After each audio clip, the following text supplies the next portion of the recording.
Bonjour tout le monde. Donc, on y va rapidement avec notre section 7.1, le concept de travail. Fait qu'on nous dit au numéro 1, parmi les situations suivantes, laquelle ou lesquelles décrivent un travail. Fait qu'on s'appelle que travail, ben, c'est la force fois le déplacement. Fait qu'il faut qu'il y ait un déplacement. Donc, botter un ballon, il y a un déplacement, le ballon se déplace. Presser un thème sur une enveloppe, ben là, le thème est déjà sur l'enveloppe, fait qu'il ne se déplacera pas bien, bien. Vous direz, ben, peut-être d'une milliseconde, mais tu sais, ça compte pas. Tenir un parapluie ouvert, donc là, il n'y a pas de déplacement du parapluie. Transporter un bébé dans ses bras en terrain plat et à vitesse constante. Bien là, en plus qu'on est à vitesse constante, mon Dieu, j'ai la hoquette, excusez. Donc, le bébé, ben lui, il va rester collé sur nous, là. C'est nous qui nous déplaçons. Tu sais, c'est pas le bébé qui va tu sais, on ne pousse pas le bébé, là. Je ne sais pas si vous comprenez, fait qu'il n'y a pas de déplacement. Puis tirer un traîneau, ben oui, ça marche, donc il y a un déplacement. Numéro 2, là, ça a plus d'allure, là, donc question mathématique, donc application de formule. Numéro 2, le travail effectué dans la situation A est-elle plus petit ou plus grand ou égal que dans la situation B? En A, donc une grue déploie une force F pour soulever une poutre d'acier sur une distance delta X de 4 mètres. Puis après ça, on a une grue qui déploie une force de 40 newtons pour soulever une autre poutre d'acier, ou en tout cas notre poutre d'acier, sur un déplacement de 3 mètres. Fait qu'on va aller calculer notre travail, force fois notre delta X, pour les deux applications. Fait que pour le A, on va faire ça là, et pour le B, on va y aller donc ici. Fait que dans les deux cas, on va faire la force fois le déplacement.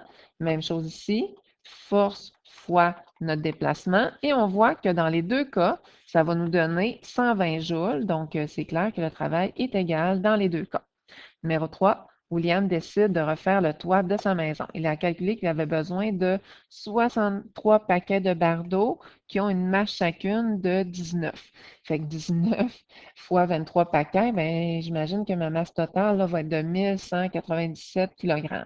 Comme les bardeaux d'asphalte sont lourds à transporter, il fait appel à trois de ses amis. Les bardeaux doivent être montés à une hauteur, delta X, de 4,5 mètres. Quelle quantité de travail les quatre amis devront-ils accomplir? Fait que vu que c'est une force constante, on n'a pas d'élastique, on n'a rien, fait qu'on va y aller avec force fois notre delta X. Notre delta X, on l'a, c'est le déplacement, mais on n'a pas la force. Puis notre force, ben, c'est clair que c'est notre force pour monter. Donc, nos bardeaux d'asphalte, fait qu'on va utiliser F est égal à M fois G. Donc, la masse de mes bardeaux fois 9,8 qui va me donner la force que je vais envoyer là ici. On aurait pu remplacer là, F par M fois G fois mon delta X. Là, ça aurait marché aussi, mais c'est le fun d'y aller là, en plusieurs petites étapes. De l'autre côté, numéro 4, un ouvrier utilise des poulies pour hisser des matériaux du sol jusqu'au toit. Pour soulever une charge jusqu'à lui, il peut tirer lentement ou rapidement. Donc, il y a le choix. Dans quel cas le travail est-il plus grand? Expliquez votre réponse. Bien, le travail est le même dans les deux cas. Parce que, tu sais, dans le fond, là, le travail ne dépend pas de la puissance, ne dépend pas donc du temps. Donc, travail, ça dépend de la force et du déplacement. Si on avait demandé est-ce que la puissance va être la même dans les deux cas, bien, ça aurait été non à cause du temps. Mais ici, vu qu'il n'y a pas de delta T, vu qu'il n'y a pas de temps, bien, la même. On va y aller plus avec l'application de formule. Daphné veut acheter une pompe submersible pour pomper de l'eau d'un puits qui a une profondeur de 4 mètres. Fait que ça, c'est notre delta X, notre delta Y, comme on veut. Avec un débit de 40 litres par minute. Si en passant, on a 40 litres, ma masse, c'est la même, là. 1 litre pour l'eau est égal à 1 kg, fait qu'on a 1 kg. Quel travail? Donc, on nous dit ici, de toute façon, 1 litre d'eau a une masse de 1 kg. Là, donc, on nous dit quel est le travail du moteur de la pompe doit-il être capable de fournir à chacune des minutes?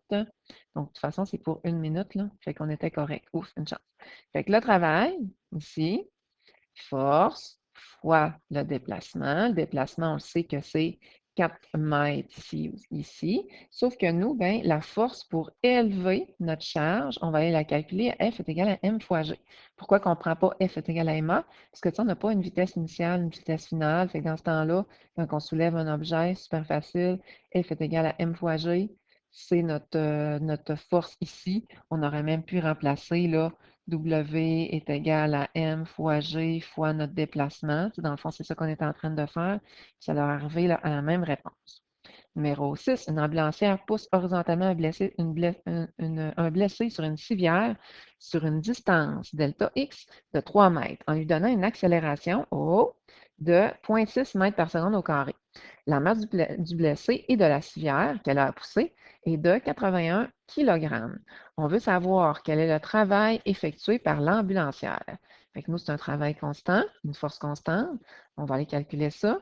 Ça va être la force fois notre déplacement. On a déjà notre déplacement, mais on n'a pas donc notre force. Fait qu'il faut commencer par aller chercher notre force. On a le choix pour la force, F est égal à M fois G. Mais là, on a une accélération, là. Ça va être M fois A qu'on va employer. Donc ici, vu qu'on a une donnée supplémentaire qu'on veut utiliser. Fait qu'on va faire M fois A qui va nous donner donc notre force qu'on envoie ici. On fait fois le déplacement et on a tout simplement le travail. Pas nécessaire d'arrondir donc nos réponses. C'est mieux de l'avoir là, vraiment plus juste. Numéro 7, on a un cycliste qui a une masse de 75 kg. Il dévale une pente avec un angle de 12 degrés sur une distance de 5 mètres. Donc, premièrement, on veut tracer donc, le DCL. Fait que le DCL, ben, on trace une pente. Ça, c'est notre cycliste. Toujours à 90 degrés, donc avec notre page, c'est la force G. À 90 degrés avec la pente, c'est notre force Fn. Puis, ben, c'est clair que vu que notre force G n'est pas dans l'angle, là, tu sais, dans l'axe des X, dans l'axe des Y, ben, on va la décomposer en X, en Y. On peut même mettre la force G en X ici, c'est comme on veut. C'est notre force G ici qui va nous permettre d'avancer. On peut décrire c'est quoi les forces dans une petite légende. En numéro B, on veut savoir quel est le travail total effectué sur le cycliste. Fait que dans le fond, si on va aller chercher donc le travail, on va prendre la formule du travail, mais avec un angle, ici. Fait qu'on va faire la force qu'on ne connaît pas, fois cos de mon angle, qu'on va aller voir, fois, comme ça, fois notre déplacement. Notre déplacement, ben, on avait vu que c'était 5 mètres. Notre angle, pourquoi qu'on ne prend pas 12 degrés? Ben, c'est comme les petits trucs là, que j'ai montré dans l'autre chapitre. On voit que toutes nos notions s'emboîtent. On va toujours du 0 degré, notre 0 degré est ici, là, 0 degré. Puis ça, là, dans le fond, là, c'est l'angle de cette force-là, mais qui provient, c'est la composante en X de quelle force? De celle-là, là. Fait que je vais faire 270 plus mon petit 12 degrés. Ici, c'est 12 degrés parce que c'est un triangle semblable, celui-là. Là. C'est un triangle semblable à celui-là, là, celui-là de la pente, tout le temps, tout le temps. Fait que mon angle, dans le fond, là, c'est 270 plus 12 degrés. C'est pour ça qu'on a utilisé 282. Mais d'où provient donc la force? L'affaire, c'est que la seule force qui reste, parce que regardez bien, on écoute, là. Elle puis elle s'annulent puisqu'elles sont pareilles, OK? Elle, ben, elle est remplacée elle est décomposée par celle-là et celle-là. Donc, la seule qui reste pour se déplacer, c'est celle-là. Fait que c'est elle qu'on va aller chercher. Donc, je vais chercher la composante en X de la force. Fait que pour aller chercher donc la composante en X, donc de la force, ici, composante en X de notre force G, bien là, on va aller chercher donc la force G donc avant, là. Donc, c'est 75 fois 9,8 qui va nous donner donc 735. Et là, ce que je fais fois cos de mon angle, bien là, tu sais, on est correct, là. On est en train donc d'aller chercher donc la composante en X, là. Donc, c'est parfait. Fait que dans le fond, ça va nous donner 764 joules, tout simplement. Puis, on a fini donc notre problème. Donc, on a toutes les explications ici, là. Fait que, dans le fond, c'est juste la force G, là, la seule force, c'est la force de la composante en X qui effectue un travail sur lui. Fait que c'est pour ça, là, finalement, là, qu'on va aller chercher donc cette force-là.